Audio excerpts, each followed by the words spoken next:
¿Qué saben de Dios? ¿Qué atributos de Dios ustedes conocen? A ver, cuéntenme alguno que ustedes sepan. Por ejemplo, Dios es espíritu. Dios es bueno. Dios es amor. Es fiel, cumple promesas. Dios es fiel. Es misericordioso. ¿Cómo? Fuerte. Justo. Todos esos atributos que ustedes nombraron son los atributos de Dios en relación con sus seres creados, con nosotros.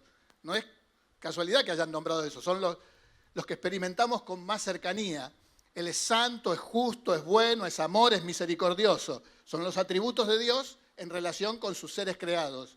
Pero en relación con el universo que Dios creó, en todo el universo, Dios es omnipotente, omnipresente, omnisciente. ¿Qué quiere decir eso? Que todo lo puede, que todo lo sabe y que está en todo lugar al mismo tiempo y que no hay donde nos podamos esconder de Él, ¿verdad? Pero también, en relación con el universo creado, Dios es sabio, es decir, sabe correctamente qué hacer en el momento justo sin posibilidad de error alguno. Y además Dios es soberano sobre esa creación.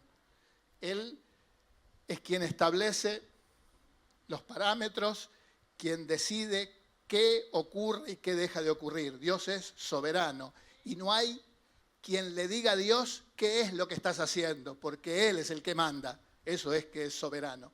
Amén.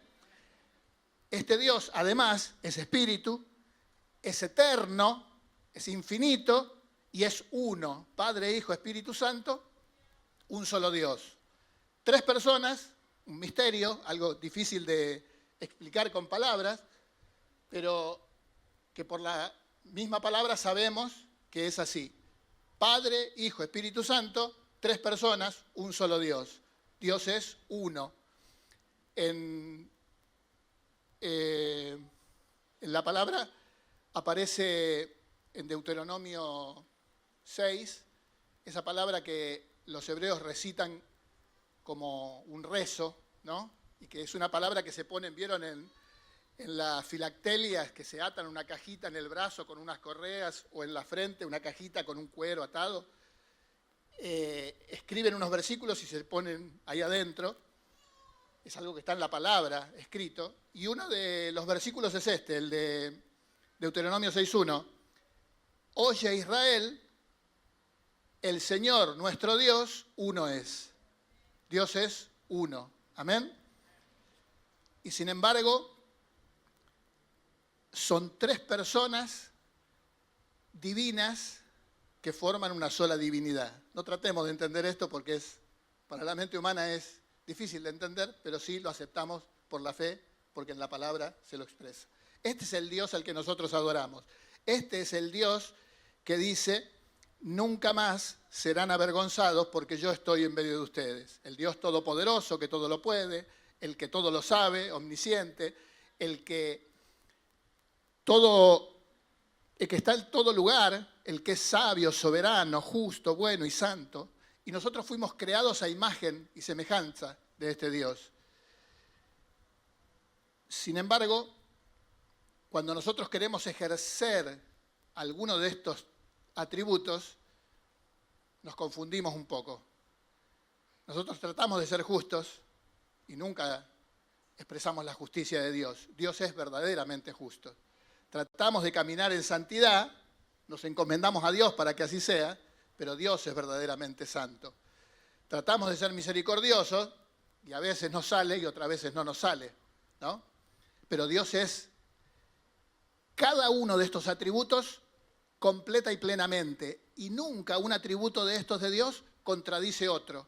Si fuéramos nosotros, si yo fuera justo, y como justo soy un juez, y tengo que juzgar a una persona, y vamos a suponer que justo uno de mis hijos comete un delito, y yo tengo que penarlo con la ley, voy a tratar de hacerlo zafar de alguna manera. ¿Se entiende? Porque me dolería aplicar la ley sobre alguien que conozco y que amo. Entonces buscaría la manera de hacerlo lo menos gravoso posible para él. Entonces, mi misericordia hacia mi hijo, que cometió un delito, iría en contra de mi justicia, ¿se entiende? Y sería contradictorio. Con Dios no pasa eso. Dios es perfectamente justo y perfectamente misericordioso. ¿Y cómo es que, si es perfectamente justo, todos nosotros que somos pecadores tenemos vida eterna y somos perdonados? No puede ser perdonado un pecador. Merece el juicio. Si Dios es justo, merece el juicio. ¿Cómo se resolvió eso? ¿Saben cómo? Fuerte, fuerte, que soy sordo. Amén. Él mismo cargó nuestros pecados. Es como si ese juez que quería hacer zafar al hijo, en vez de hacerlo zafar, él cumpliera la pena por el hijo o pagara la multa de ese hijo que cometió un error. ¿Se entiende? No generar contradicciones entre estas características. Dios es perfectamente justo, perfectamente santo, perfectamente amor, perfectamente bueno, y no se contradicen entre sí estos atributos. Este es el Dios que dice, y conocerán que en medio de Israel estoy yo, que en medio de ustedes estoy yo, y que yo soy Jehová, vuestro Dios, y no hay otro, y mi pueblo nunca jamás será avergonzado. Este Dios todopoderoso es el que nos ha llamado a su camino. Nosotros, los seres humanos, nos hacemos particularmente una idea de Dios a nuestra forma, a nuestro pensamiento. Ni hablar la vida religiosa que teníamos antes de conocer al Señor, pensando en el catolicismo o en cualquier otra creencia religiosa, pero a veces dentro de la propia iglesia cristiana pasa esto también, ¿no? Personas que creen que Dios es como se lo imaginan, y entonces, más que ser el Dios todopoderoso que hizo los cielos y la tierra, es el genio que yo froto la lámpara y me concede los deseos que yo quiero para vivir mi vida como a mí se me antoja. ¿Será así? Ya lo hemos probado, ¿no? No funciona así.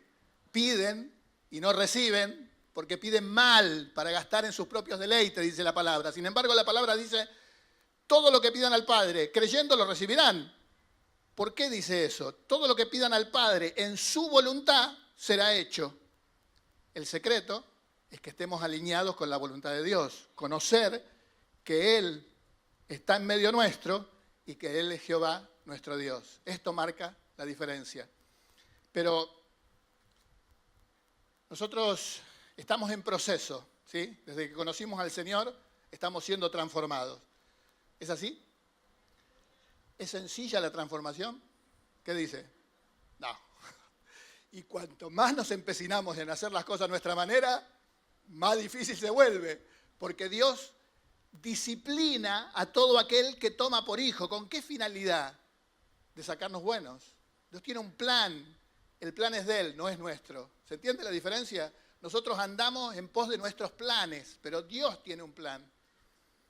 Entonces, cuando tenemos esa actitud confusa, como la de este pueblo que estaba sufriendo las circunstancias de Joel, que leía recién Johnny, o también pensaba en el pueblo de Israel en tiempos de Habacuc, de Ageo, no te di este versículo, pero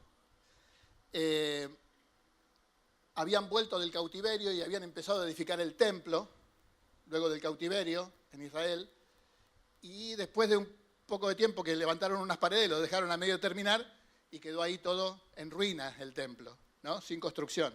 Y cada uno se dedicó a construir su casa porque habían vuelto al cautiverio y todo estaba destruido. Y entonces empezaron a edificar sus casas. Y la palabra de Dios es la siguiente, en Ageo capítulo 1, versículo 4, ¿es para ustedes tiempo, para ustedes de habitar sus casas artesonadas y esta casa, la casa de Dios, está desierta? Pues así dice Jehová de los ejércitos, mediten bien sobre sus caminos, siembran mucho y recogen poco, comen y no se sacian, beben y no quedan satisfechos, se visten y no se calientan, el que trabaja a jornal recibe su jornal en saco roto. ¿Les suena esto? ¿Alguna vez? Cualquier parecido con la realidad, pura coincidencia, dice, ¿no? La película. Así ha dicho Jehová de los ejércitos, mediten sobre sus caminos, suban al monte, traigan madera, reedifiquen la casa y pondré en ella mi voluntad y seré glorificado, ha dicho Jehová. Buscan mucho y hallan poco, se encierran en casa y yo disiparé en un soplo, porque, ¿por qué? Dice Jehová. Por cuanto mi casa está desierta y cada uno corre a su propia casa. Cuando el interés es el nuestro, cuando el plan es el nuestro, cuando lo que hay que resolver es lo que a mí me parece que hay que resolver, las cosas no funcionan. No funcionan. No importa cómo las presentemos. No importa que vengamos a la iglesia 2 veces el domingo, la Universidad de la Vida el martes y después nos quedamos al culto y el miércoles venimos a la cueva y el jueves vamos a evangelizar, tenemos evangelismo el jueves, y el viernes a la célula o a la reunión especial que haya acá en la iglesia y el sábado a la reunión de jóvenes. Si seguimos insistiendo en que las cosas sean a nuestra manera, una y otra vez estamos dando vueltas sobre el mismo problema. ¿Pero qué pasó? Dice, despertó Jehová el espíritu del gobernante, del sacerdote y del pueblo. Y algo pasó, empezaron a construir la casa. Y dice, ustedes todavía no vieron nada, pero desde este día, y dice el día 24 del mes tal, desde que se puso el cimiento del templo, la semilla está en el granero, los cultivos estaban arruinados, pero desde hoy que se puso el cimiento del templo, ya los bendije. Ya está la bendición. Todavía la semilla está en el granero, pero la bendición ya está. Porque ustedes dispusieron el corazón para que sea el plan de Dios el que se cumpla y no el de ustedes mismos.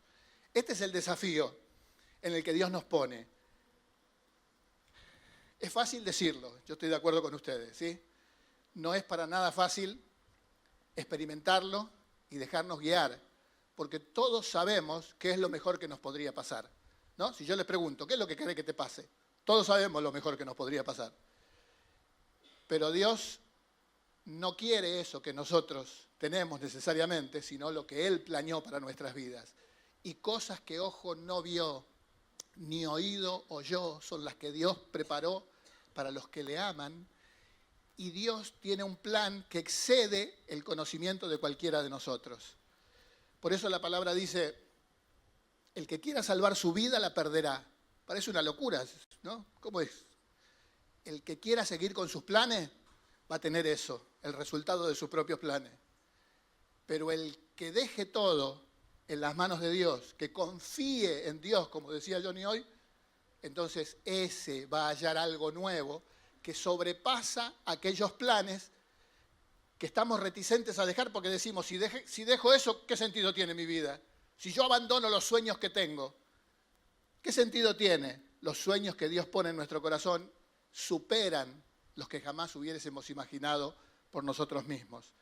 Y les restituiré lo que comió el saltón, el revoltón, la oruga, mi gran ejército que envié contra ustedes cuando seguían empecinados en hacer sus propias obras, en caminar a su propia manera.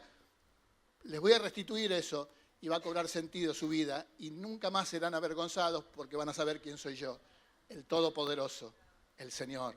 Amén. Abraham tenía 99 años cuando el Señor se le apareció y le dijo, estoy leyendo Génesis 17, versículo 1 en adelante. Yo soy el Dios Todopoderoso, le dijo Dios a Abraham, 99 años. Camina delante de mí y sé perfecto. Yo soy el Todopoderoso, el Dios que acabamos de explicar cuáles son sus atributos, ¿no?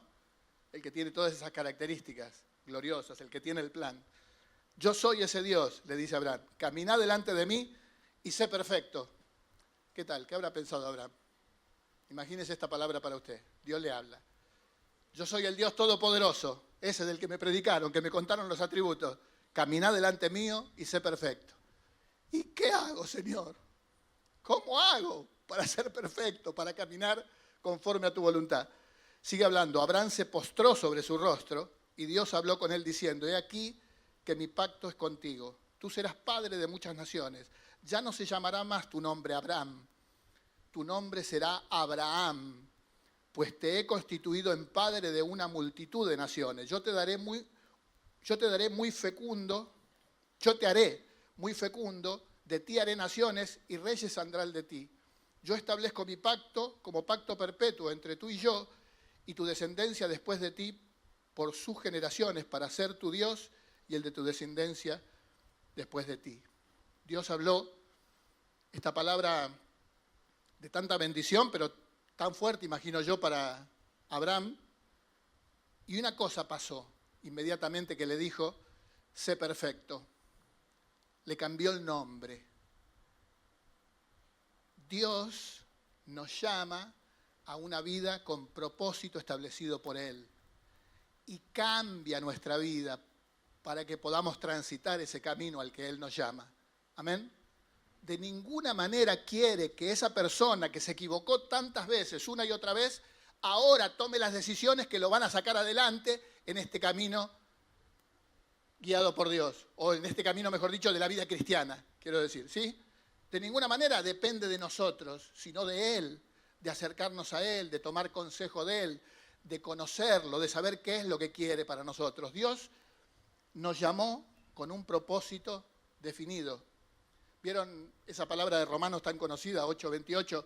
Todas las cosas ayudan a bien a los que aman a Dios, esto es, a los que conforme a su propósito son llamados, no a nuestro propósito, a su propósito. Cuando fuimos llamados, según Dios, a un propósito específico y caminamos en esa dirección, guiados por Él, todas las cosas nos ayudan a bien. Ahora, ¿cuántas estamos atravesando que no parece que nos están ayudando a bien? Que tienen que ver con darnos la cabeza contra la pared una y otra vez, queriendo resolver las cosas según nuestras propias ideas, ¿verdad? Que el Señor nos alcance gracia para entender que Él, que empezó la buena obra en nosotros, Filipenses 1:6, la va a completar. Esto es promesa de Dios. Él nos llamó cuando estábamos muertos en delitos y pecados. No teníamos ninguna posibilidad de acercarnos a Él, ¿verdad? Y nos llamó en esa condición de inutilidad total, absoluta inutilidad. Él nos buscó, empezó la obra en nosotros, puso fe en nuestros corazones. ¿Recuerdan Efesios 2, versículo 8 al 10?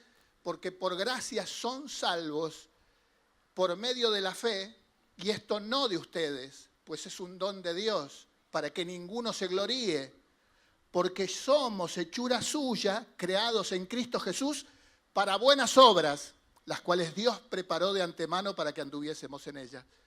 Hay unas buenas obras que no son las que yo voy a hacer ahora que soy bueno porque soy cristiano, sino que son las que Él preparó de antemano para que yo ande en ellas. ¿Y cómo puedo hacer para caminar ahí, tomado de la mano de Dios? ¿Qué me garantiza de que voy a poder mantenerme tomado de la mano de Él? Que Él me buscó y me alcanzó cuando yo no lo podía buscar, y el que empezó la buena obra en nosotros, la va a completar hasta el día de Jesucristo. Es promesa de Dios. Amén. Hoy Johnny leía o comentaba 1 Tesalonicenses capítulo 5. Demos gracias en todo. No apaguemos el espíritu, está siempre gozoso. Y unos versículos más abajo, en el 24, dice, fiel es el que lo llama, el cual también lo hará. Dios nos llamó y Él es fiel para hacer aquello a lo cual nos llamó. No depende del que quiere ni del que corre, sino de Dios que tiene misericordia. Esta es nuestra certeza. Pero yo aún, sabiendo eso, me puedo soltar un poquito de la mano de Dios y querer seguir caminando conforme a mi propia voluntad. Puedo decir, bueno, pero me gustaría alcanzar esto y me estoy perdiendo la verdadera bendición, que es lo que Dios tiene para mi vida. Que el Señor nos alcance gracia. Dios nos cambia el nombre, nos hace nuevas criaturas, de modo que si alguno está en Cristo, nueva criatura es, las cosas viejas pasaron y aquí todas son hechas nuevas. Segunda de Corintios 5, 17. Pero 2 versículos antes dice, para que los que vivan ya no vivan para sí, sino para aquel que murió y resucitó por ellos. Amén. Dios quiere que nos encomendemos en sus manos, que aprendamos a vivir la vida que Él preparó para nosotros confiando en Él. Amén. Es en esta condición que el Espíritu Santo a través del apóstol Pablo nos enseña y nos exhorta. En 2 de Corintios 4, versículo 16 al 18 dice, por tanto no desmayamos, Antes, aunque nuestro hombre exterior se va desgastando, el interior, no obstante, se renueva de día en día, porque esta leve tribulación momentánea produce en nosotros un cada vez más excelente y eterno peso de gloria. Presta atención ahora. No mirando nosotros las cosas que se ven, sino las que no se ven. Pues las cosas que se ven son temporales, lo que capta nuestra atención todos los días y donde parece que están nuestros problemas, pero no es así. Las cosas que se ven son temporales, pero las que no se ven son eternas. Esas Dios las conoce y es donde Dios tiene el plan de victoria. Por eso Dios garantiza que somos más que vencedores por medio de aquel que nos amó. No en nada que nosotros podamos hacer, sino en lo que Él ya hizo por nosotros.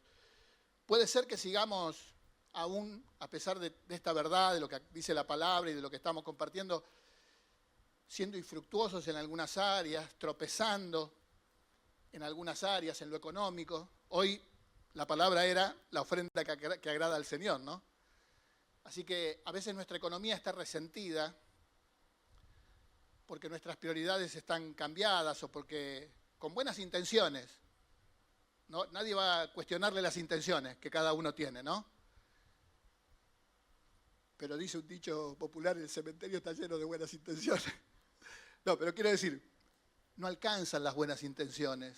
No se trata de lo que a mí me parezca correcto, sino de depender de Dios, de confiar en Dios, de ser guiado por Él para que lo que hagamos sea para su gloria. Entonces, la palabra nos exhorta una y otra vez a mirar las cosas de arriba y no las de la tierra, a no amar el mundo. Porque aunque Dios nos alcanzó y nos dio vida cuando estábamos muertos en delitos y pecados, todavía tenemos que lidiar con nuestra naturaleza humana que está siendo transformada por Dios. Esta es una realidad. Pablo lo dice así. Pero cuantas cosas eran para mí ganancia, estoy leyendo Filipenses 3, 7 en adelante. Pero cuantas cosas eran para mí ganancia, las he estimado como pérdida por amor de Cristo, y ciertamente aún estimo todas las cosas como pérdida por la excelencia del conocimiento de Cristo Jesús, mi Señor, por amor del cual lo he perdido todo y lo tengo por basura para ganar a Cristo y ser hallado en Él, no teniendo mi propia justicia, que es por la ley, sino la que es por la fe de Cristo, la justicia que es de Dios por la fe. No que lo haya alcanzado, ni que ya sea perfecto, sino que prosigo, ahí salté al versículo 12, no que lo haya alcanzado ni que ya sea perfecto, sino que prosigo por ver si logro hacer aquello para lo cual fui también nacido por Cristo Jesús. Hermanos, yo mismo no pretendo haberlo alcanzado, pero una cosa hago, olvidando ciertamente lo que queda atrás y extendiéndome lo que está delante, prosigo a la meta, al premio del supremo llamamiento de Dios en Cristo Jesús. Así que todos los que somos perfectos, esto mismo sintamos, y si otra cosa sentís, esto también los revelará Dios. Parece una confusión lo que plantea Pablo. Dice, ¿cómo? No que ya sea perfecto, ni que lo haya alcanzado, sino que prosigo por ver si logro hacer aquello para lo que Cristo me agarró. Cristo me agarró para algo. ¿Se entiende que hay un plan de parte de Dios? Y el apóstol peleaba y caminaba y proseguía, dejando atrás todo lo que era una posición encumbrada en la sociedad judía del apóstol Pablo. Pablo era un hombre reconocido, ¿sí? Todo lo tengo por basura, dice, con tal de ganar a Cristo. Y ver si puedo agarrar de alguna manera aquello para lo cual Dios me agarró. Pero un versículo más adelante dice, ahora los que somos perfectos, sintamos una misma cosa. ¿Cómo es? No que lo haya alcanzado, ni que ya sea perfecto. Un versículo después, los que somos perfectos, sintamos una misma cosa. Personas imperfectas podemos caminar de manera perfecta siendo guiados por Dios. Dios tiene para nosotros un camino perfecto cuando dependemos de Él, cuando confiamos en Él. Y estamos en ese proceso de transformación. Si yo sigo tomando decisiones conforme a mi propia idea, voy extendiendo el tiempo de trato en algunas áreas, ¿sí? Mire, hablando de la ofrenda particularmente, me acuerdo que hace muchos años atrás, no importa lo que hiciéramos, cuánto nos esforzábamos, no nos alcanzaba la plata para nada, a Araceli y a mí. Ya teníamos los chicos, 3 hijos tenemos, el más chiquito, el niño, tiene 30. Tiene 30 ya. Pero bueno, siempre derrotados en el área económica, siempre derrotados. Ya éramos creyentes, ¿sí? Por esta vereda yo pasaba caminando, antes que esta iglesia esté acá, ¿no? Acá había un videoclub tiempo atrás. Pasaba caminando, camino a Plaza Vea, y recuerdo que íbamos mirando el piso a ver si encontrábamos una moneda. Si encontrábamos una moneda de $1, la moneda de $1, nos alcanzaba para comprar un aceite, y con eso hacíamos unas tortas asadas, porque teníamos $1. Si encontrábamos $1 más, comprábamos aceite y harina. Y si no, una de las dos cosas, y teníamos que manguear la otra para hacer una torta asada, que mis hijos crecieron esa etapa de su vida pensando que era una comida especial, era lo único que podíamos hacer, ¿no? En realidad. Íbamos a Plaza Vea mirando el piso, sin mentirles, a ver si veíamos una moneda que pudiera hacer la diferencia entre comprar solo aceite o solo harina y poder comprar las dos cosas. En esa condición, yo no estaba haciendo las cosas bien respecto al trabajo. Raro en mí, pues yo suelo hacer las cosas bien, ¿no? No, pero no estaba haciendo las cosas bien y vivía en la misma casa que vivía mi mamá, que también está acá presente, y mi mamá me cuestionaba, pero ¿será posible? Y mi señora, que supuestamente me iba a defender, me cuestionaba y no tenía quien me defienda.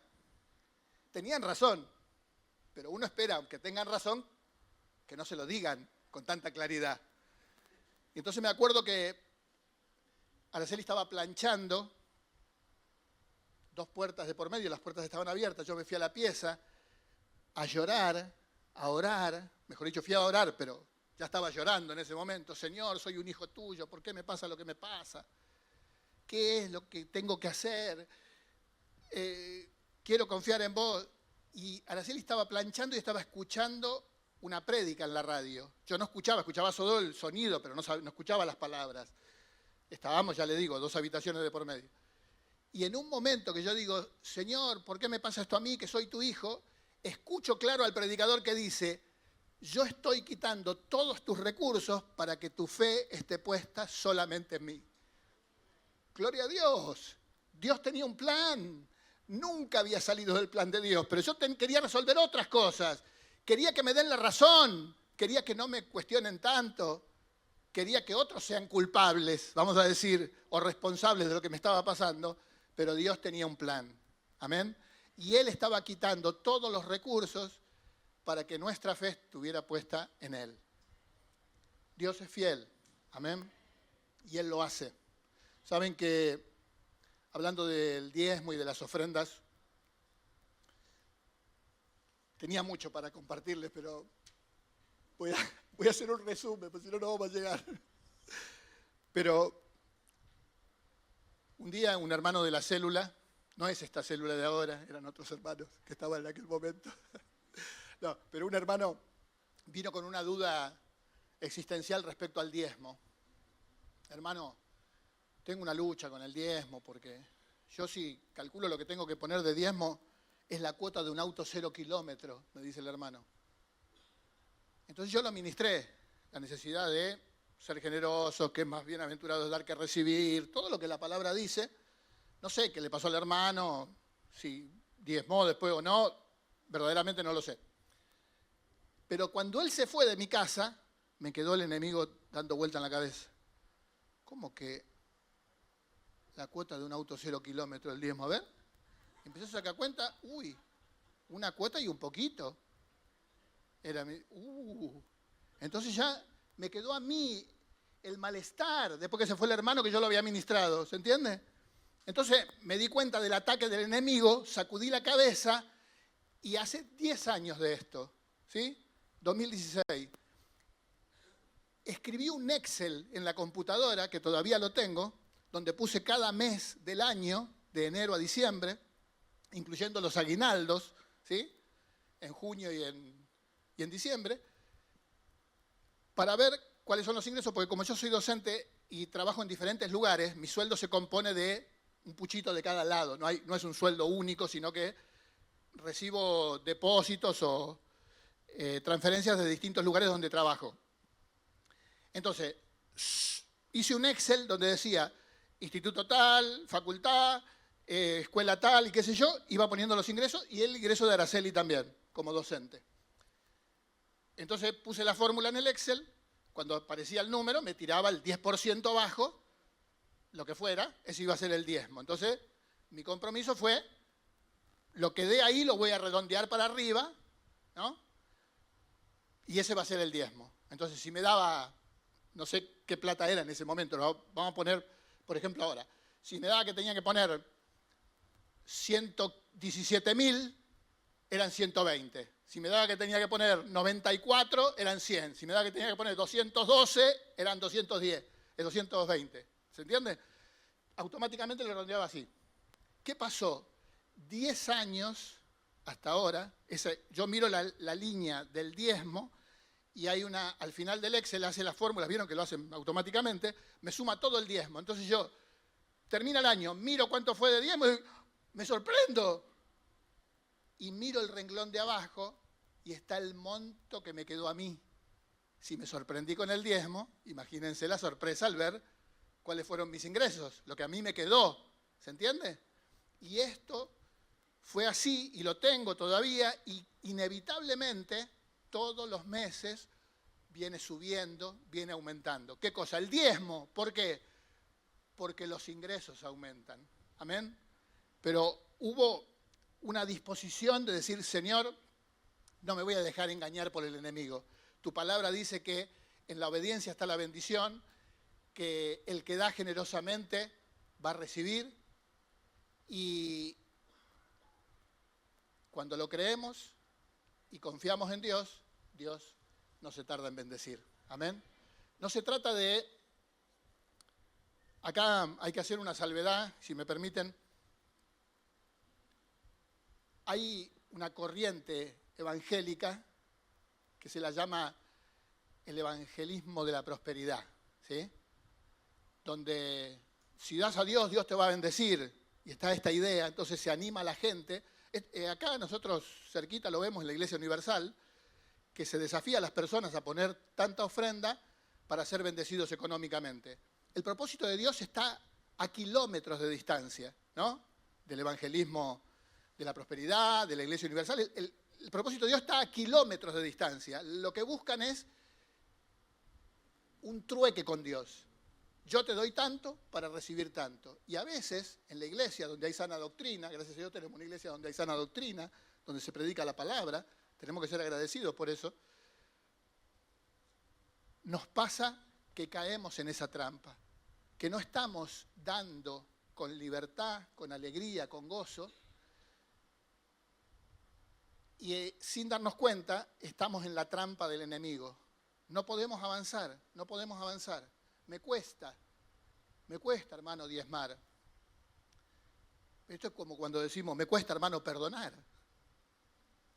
No se trata de que estés preparado para perdonar, se trata de que obedezcas y está la bendición. ¿Quién es el primero que recibe libertad cuando perdona? El que perdona. ¿Amén? Es el primero que recibe libertad. Pero el otro no se merece. ¿Qué me importa si se lo merece? Yo quiero la libertad que Dios tiene. Obedezco a Dios, perdono y Dios me da libertad a mí. Obedezco a Dios, cumplo con el diezmo, que ahora vamos a ver, si me alcanza el tiempo, vamos a ver que el diezmo del que se habla ahora en el Nuevo Testamento y en este tiempo, tal vez no es el mismo del Antiguo Testamento, ¿sí? Nosotros tenemos una idea a veces un poco confusa. Pero cuando me animo a dar con alegría y con libertad, confiando en Dios, Dios bendice. ¿Amén? Usted imagínese, ¿por qué habrá que dar el diezmo y dar ofrendas? ¿Qué piensa usted? ¿Por qué? En la cuestión, ¿cómo decirlo?, más material, más clara, no hablemos de lo espiritual. Lo espiritual porque Dios lo establece, porque hay bendición cuando somos generosos, perfecto.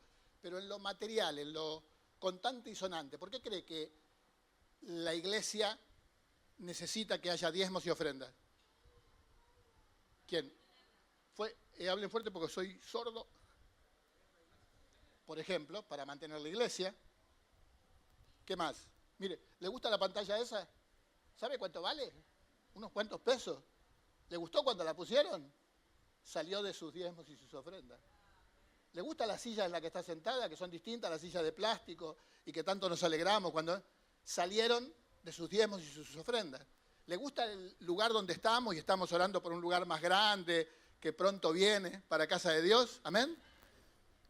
El alquiler de este lugar sale de sus diezmos y de sus ofrendas. El sostenimiento de los pastores. ¿Amén? Todo lo que se hace en la iglesia para alcanzar a los perdidos, ¿de dónde se sustenta sino de los diezmos y de las ofrendas? En el Antiguo Testamento, los diezmos había 3 tipos de diezmo en el Antiguo Testamento. El que piensa que el diezmo es el 10%, se va a llevar una sorpresa. Si ustedes leen la palabra, van a ver que originalmente había 2 tipos de ofrendas. Las ofrendas voluntarias y las ofrendas obligatorias. Las voluntarias se originaron, por ejemplo, con Caín, con Abel, cuando dieron su ofrenda. No había una ley establecida previamente. Con Noé, que hizo un altar y ofreció a Dios. Con Abraham, cuando hizo un altar, cuando Dios lo llamó, cuando le mostró la tierra que le iba a dar, hizo otro altar. Y en Génesis 14, 18, 20 dice, también Melquisedec, rey de Salem, quien era sacerdote del Dios Altísimo, sacó pan y vino y lo bendijo, diciendo, bendito sea Abraham del Dios Altísimo, creador de los cielos y de la tierra. Abraham venía de una batalla, de haberle ganado una batalla a varios reyes y se había quedado con el botín de todos los reyes. Y se encuentra con este sacerdote particular y dice, bendito sea el Dios Altísimo que entregó a sus enemigos en tus manos, y Abraham le dio el diezmo de todo. Pero todavía no estaba la ley del diezmo en ese momento. ¿Sí? Este diezmo, con las ofrendas anteriores, todavía entraban en las ofrendas voluntarias de ese momento. Era algo de corazón que habían sentido hacer. No estaba establecido que iban a poner el diezmo.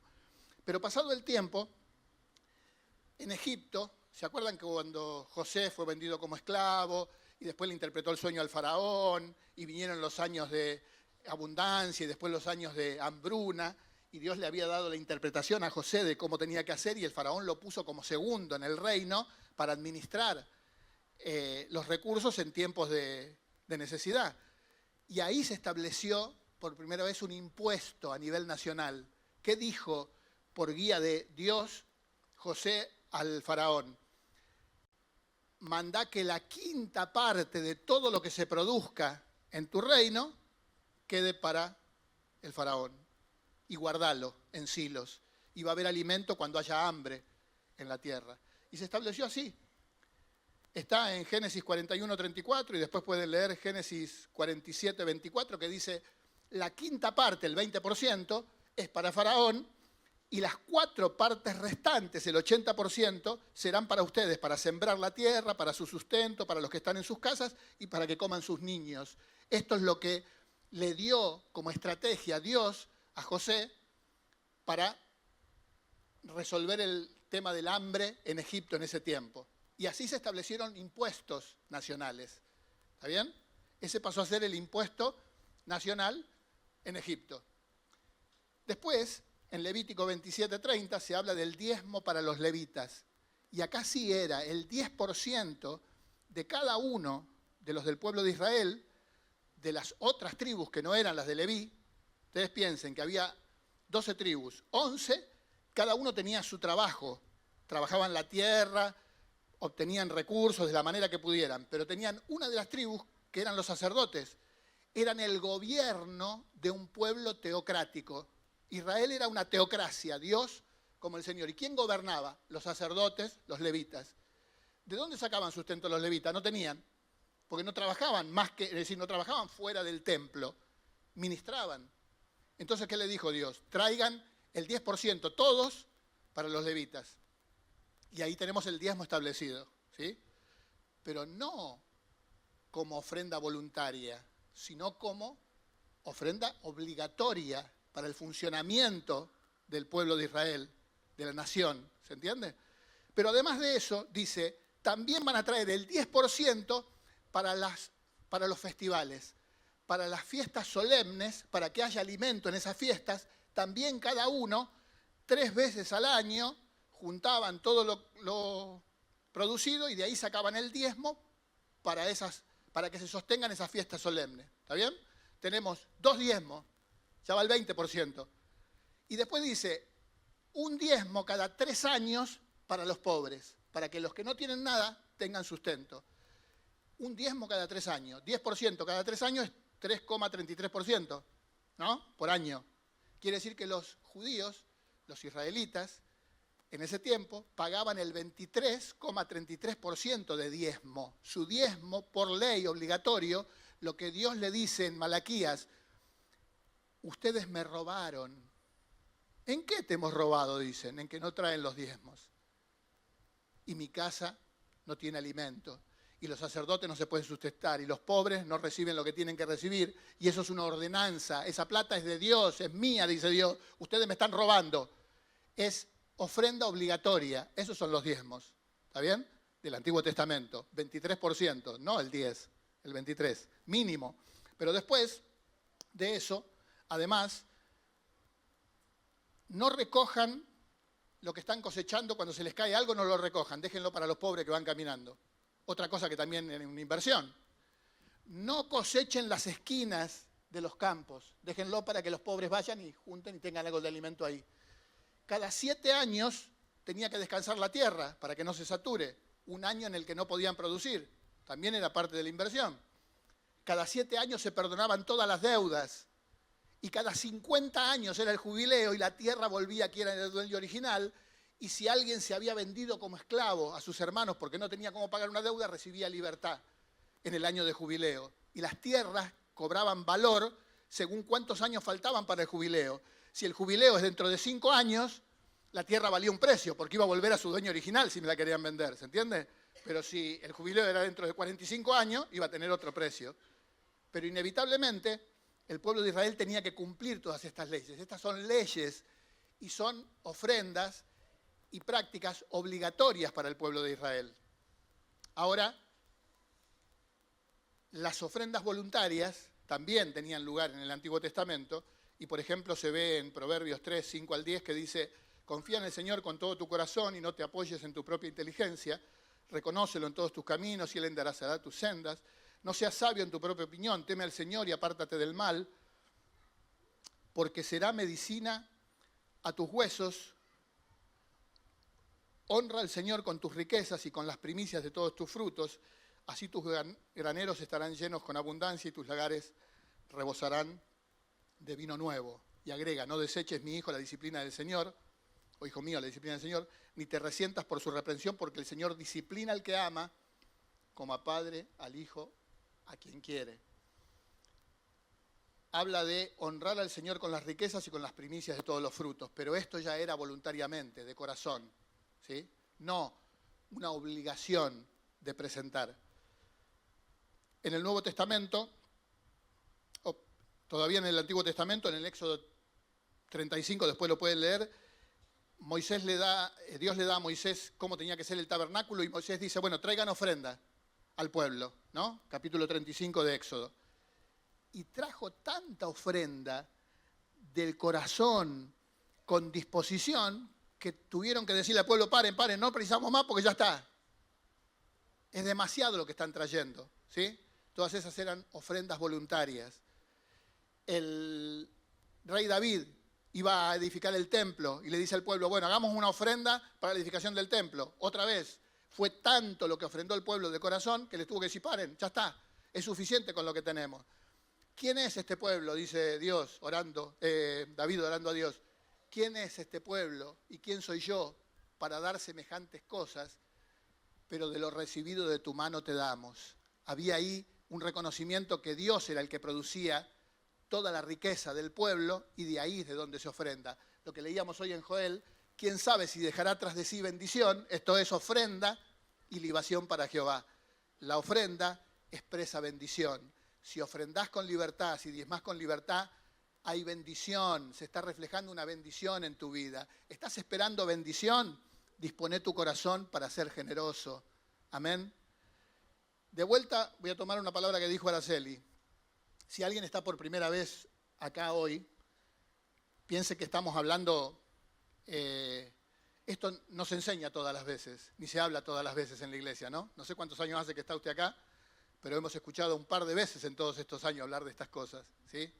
Y es tan necesario que se hable con claridad de nuestra actitud al momento de dar, porque estamos perdiéndonos la bendición de lo que Dios quiere darnos por estar enredados en nuestras propias ideas. Ahora, al que todavía no entendió esto, al que es nuevo o al que tiene una carga y dice, diezmar, ni loco, guarde la plata en su bolsillo, que es suya, compre lo que quiera, haga lo que se le dé la gana. ¿Se entiende? Estoy hablando a la persona que no tiene entendimiento espiritual en este sentido. A los que aceptan el consejo de Dios, den con alegría. Pídanle a Dios poder dar con alegría. Si no les sale, no se haga problema porque no son los únicos. Muchas personas pasan por esta situación, porque es un área muy atacada por el enemigo, porque hay mucha bendición ahí. Esto es como, vieron que está todo bien, no pasa nada, miramos series de Netflix, todo bárbaro, ninguna oposición, pero ese día hay una reunión y ya se presentan los problemas. ¿Le pasó eso alguna vez? O voy a tomar una decisión. No, a partir de ahora voy al instituto bíblico. ¿Saben que hay un instituto bíblico en la iglesia? Tenemos hermanos que empiezan 2 clases, la tercera empiezan los problemas. Ya lo sabemos de antemano que va a haber oposición, porque donde nos movemos en la dirección de la voluntad de Dios siempre hay oposición. Entonces, si lo sabemos de antemano, nos fortalecemos. Con la ofrenda pasa lo mismo. Cuando yo dispongo el corazón para ofrendar con alegría, con libertad, y no se trata de la cantidad que doy, se trata de la disposición del corazón. Dios mira el corazón de las personas. ¿Se puede ser incrédulo y dar? ¿Puede un incrédulo agradar a Dios con sus ofrendas? Miren lo que dice Isaías 1:10. Escuchen la palabra del Señor, oh gobernantes de Sodoma. Escucha la ley de nuestro Dios, oh pueblo de Gomorra. El profeta le habla al pueblo de Israel como si fueran Sodoma y Gomorra. Lo relaciona con esos pueblos, ¿no? Dice el Señor, ¿de qué me sirve la multitud de sacrificios? Hastiado estoy de holocaustos de carnero y del cebo de animales engordados. No deseo la sangre de toros, de corderos, de machos cabríos. Cuando vienen a ver mi rostro, ¿quién pide de sus manos para que pisoteen mis atrios? ¿Quién pide esto de sus manos para que pisoteen mis atrios? No traigan más ofrendas vanas, dice Dios al pueblo a través del profeta. El incienso me es abominación. Dios estableció que se presentaran con incienso, que hubiera ofrendas, pero cuando venían como ofrendas vanas, cuando la actitud del corazón era incorrecta, Dios dice, es abominación, estoy harto, no puedo soportar la iniquidad de esta asamblea, mi alma aborrece sus lunas nuevas y sus festividades. Dios estableció las festividades, pero mi alma, dice Dios, aborrece esto porque ustedes lo hacen no de corazón, sino por obligación, sino con otros intereses. Este pueblo me honra de labios, pero sus corazones están lejos de mí. Dios siempre mira el corazón. ¿Querés ser bendecido, hermano, hermana? Pedile a Dios que te enseñe a dar con alegría y con libertad. Hay bendición en eso. Amén. Respecto al diezmo, en el Nuevo Testamento,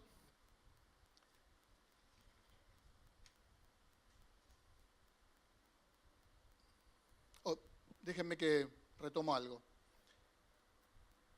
Puede ser que Dios no esté satisfecho con las ofrendas. ¿Podría ser que haya personas así en la iglesia? Hay algunas, claramente, que miren, se las nombra en 1 de Juan 2:19. Salieron de nosotros, de entre nosotros, pero no eran de nosotros. Porque si hubieran sido de nosotros, hubieran permanecido con nosotros. Pero salieron para que fuera evidente que no todos eran de nosotros. Es decir, hay gente en la iglesia, no estoy hablando de alguien que Dios lo llama a congregar en otro lugar, ¿sí? O estoy hablando de personas que tienen apariencia de cristianos por un tiempo y después otra vez están en su vida como quieren vivir. Cuando esas personas, no importa si ponen 100, 1000, 10.000, 100.000 o lo que fuera en la ofrenda, tienen esta respuesta de parte de Dios. Aborrezco semejante cosa. ¿Se entiende? Dios ama al dador alegre, al que da con alegría, al que se deja enseñar por Él. En Mateo 7:21 dice, no todo el que me dice Señor, Señor entrará al reino de los cielos, sino el que hace la voluntad de mi Padre. Muchos me dirán en aquel día, Señor, ¿no profetizamos en tu nombre? ¿En tu nombre no echamos demonios? ¿En tu nombre no hicimos muchas obras poderosas? Podríamos agregar sin temor a violentar el texto, ¿no ofrendamos en cantidad? Entonces yo les declararé, nunca los conocí, apártense de mí, obradores de maldad. Hay personas que nunca fueron del pueblo de Dios. Esas personas pueden convertirse en ese grupo que Dios abomina ese tipo de ofrendas, ¿verdad? No vamos a plantear eso. Cuando esas personas salen de la iglesia, en buena hora, porque no eran de la iglesia, no eran de Dios, ¿está bien? Pero ¿cuál es el problema? Aquellos que sí fuimos llamados por Dios, que formamos parte del pueblo de Dios y estamos en el círculo vicioso de no poder despegar de esto de que las finanzas nos tienen atados, de que el dinero no me alcanza, y no nos damos cuenta que la propia actitud hacia el dar está impidiendo que la bendición de Dios se manifieste. Amén. Y no hablamos de evangelismo de la prosperidad. Da tanto que vas a recibir tanto. Pero la Biblia dice, el que da con generosidad va a recibir con generosidad. Y esos son principios que Dios estableció y se cumplen. Amén. El método para una ofrenda que agrada a Dios. Miren, había un grupo de personas que estaban en tremenda pobreza, pero nos pidieron con muchos ruegos que les concediéramos la gracia de participar en la ayuda de los santos, dice Pablo en 2 Corintios 8. Y superando lo que esperábamos, se dieron primeramente ellos mismos al Señor y a nosotros por la voluntad de Dios. Primero se entregaron al Señor y después ofrendaron. Esa es la ofrenda que Dios espera. Y Dios nos puede convertir en hombres y mujeres que demos con esta libertad. Personas consagradas a Dios que dan con alegría. Si todavía estamos luchando en si me voy a entregar a Dios, si voy a dejar que Dios controle mi vida, esta prédica no es para vos, ¿no? Hoy. Resolvé. Yo, una palabra que decía durante mucho tiempo a mi esposa cuando nosotros conocemos al Señor desde el año 87. Imagínense cuántos años. Y yo siempre le decía a mi Señor, hay que tomar una decisión, porque siempre Dios me confrontaba con la necesidad de ir un paso más allá, pero me costaba tomar la decisión de entregar todo al Señor. Si alguien está en esa situación de que no sabe si está bueno rendir toda su vida a Dios, déjese tratar por Dios en toda esa área, no se complique con lo que yo estoy hablando ahora de la ofrenda. Si usted ya entendió que lo mejor que podemos hacer es entregarnos en las manos de Dios, que el plan de Dios es lo mejor para nuestra vida, no que lo podamos vivir plenamente sin dificultad, pero si entendimos ya eso y podemos orar, decirle, Señor, enséñame a caminar en tu voluntad, guíame para moverme dentro de tu plan, ejercítese en el dar con libertad. Hay muchas maneras de dar en la iglesia. El diezmo, que no necesariamente tiene que ser el 10%, como ya dijimos, cuando era obligatorio, el diezmo obligatorio del Antiguo Testamento era el 23,33. El del Nuevo Testamento, ¿cuánto doy de diezmo en el Nuevo Testamento? Si no hay establecido un porcentaje para el Nuevo Testamento. Y bueno, puedo tomar en la enseñanza del Antiguo Testamento y decir lo que hizo Abraham cuando ofrendó, cuando dio el diezmo, sin que estuviera la ley, a Melquisedec, y dio el diezmo, el 10% de aquello que había recibido. De manera que el diezmo en el Nuevo Testamento ahora es una parte de la ofrenda voluntaria, como lo fue al principio, y al menos debería ser el 10%. De ninguna manera el tope es el 10%, sino al menos debería ser el 10%. Y después cada uno decide lo que quiera dar.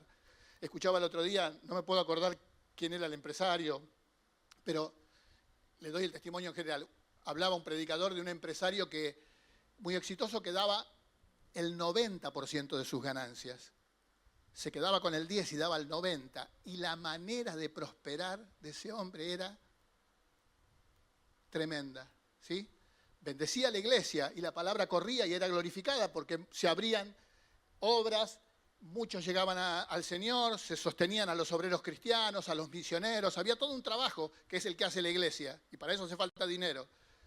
pero Dios bendecía a aquel que daba con alegría. No era por obligación ni para hacer un trueque con Dios, ¿se entiende? Que si usted va a dar plata para ver si mañana recibe el doble, o guárdela, úsela para lo que quiera.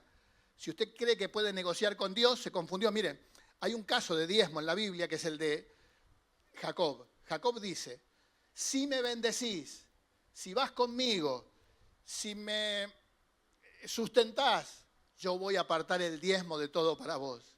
Jacob era un engañador. A veces se usa ese pasaje como para decir, ¿ves cómo hay que diezmar? Qué bueno. Pero esa era una transacción que quería hacer Jacob con Dios. Quería negociar con Dios. No se trata de negociar con Dios, se trata de obedecer. Se trata de rendirnos en sus manos. En la medida que lo hacemos hay bendición. El propósito de la prédica de esta noche es no perdernos la bendición de dar con generosidad. Amén. Y Dios, así como nos va a enseñar a perdonar, si todavía no lo hicimos, así como nos va a enseñar a amar a nuestros enemigos, si todavía no lo hicimos, así como nos va a enseñar a todas las cosas que Él nos desafía, que son imposibles para el hombre y para la mujer, pero recuerden la palabra de Lucas, no me acuerdo ahora, pero 27, 19 creo que es, lo que para el hombre es imposible, para Dios es posible. Amén.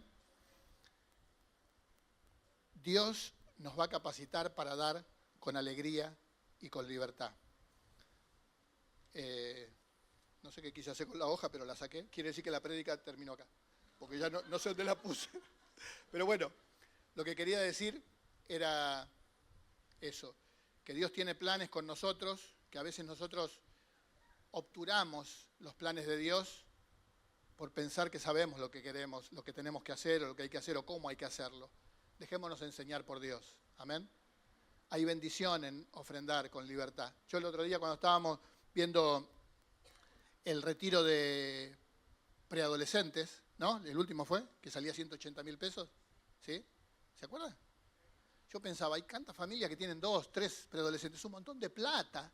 ¿Por qué la iglesia no le sale del corazón? Creo que me decía Araceli, que yo lo comenté alguna vez cuando levanté la ofrenda, si alguien siente en el corazón de sembrar, eso también son momentos para dar. Si vos venís con plata en el bolsillo, mirá lo que podés hacer. No te digo que lo hagas otra vez para negociar con Dios. Te digo algo que trae bendición. Ponete 20.000 pesos en el bolsillo y orá y decís, Señor, mostrame la persona que lo va a necesitar. Y ese día termina el culto y alguien va a ser bendecido.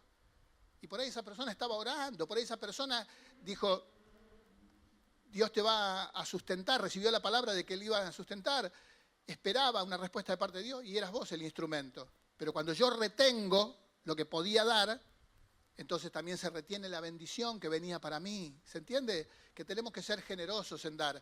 Y en este tiempo en que hay necesidad, es un tiempo para ser generosos. Porque hay necesidad. Y ese grupo de los macedonios dice que en medio de una gran necesidad nos pedían por favor que les permitiéramos participar de la ofrenda a los santos. Y no lo hicieron como pensábamos nosotros, dice Pablo, sino que primero se entregaron a sí mismos, a Dios, y después a nosotros por la voluntad de Dios. Que el Señor nos alcance gracia. Amén. Póngase de pie y vamos a orar. Tenía que avisarle al hermano de la música que pasara, ahí le aviso. Pero vamos a orar, que Dios nos alcance gracia, que los planes que Dios tiene con nuestra vida respecto a las finanzas, respecto a la economía, se cumplan de acuerdo a su voluntad y no a la nuestra, que no seamos nosotros estorbo para la bendición de Dios. ¿Quién sabe si dejará tras de sí bendición? Esto es ofrenda y libación a Jehová. Dios quiere bendecir a un pueblo generoso. Padre, te damos gracias en el nombre de Jesús. Gracias por tu fidelidad y por tu amor. Gracias por tu soberanía manifestada sobre nuestras vidas. Gracias porque cuando era imposible que pensáramos en vos, que te buscáramos, nos alcanzaste en el momento justo. Frente a esa necesidad, no sabíamos para dónde correr, pero ahí vino tu mano de amor a nuestro auxilio, a través de un hermano, de una hermana, a través de la palabra. Recibimos un consejo santo que cambió nuestra vida, que abrió nuestro entendimiento, que hizo que nos despertáramos con alegría, que pudiéramos pensar en el futuro. Gracias, Señor, por haber hecho esa obra en nuestros corazones. Pero gracias porque son los anticipos de lo que querés hacer en nuestra vida. Lo dice tu palabra, que recibimos las arras del Espíritu, recibimos el anticipo de lo que querés hacer. Una obra completa, plena, total, gloriosa en cada uno de los que confía en vos. Acá está tu pueblo, el pueblo de Casa de Dios, que te dice: Señor, hacé tu obra en nuestro corazón. Que podamos ser hombres y mujeres que dan con alegría, que dan con generosidad, porque más bienaventurado es dar que recibir. Y aunque no lo entendemos, lo aceptamos por la fe y queremos caminar en obediencia a esa palabra. Enseñanos a dar con libertad, enseñanos a dar con alegría, enseñanos a dar de todo corazón como resultado de habernos consagrado plenamente.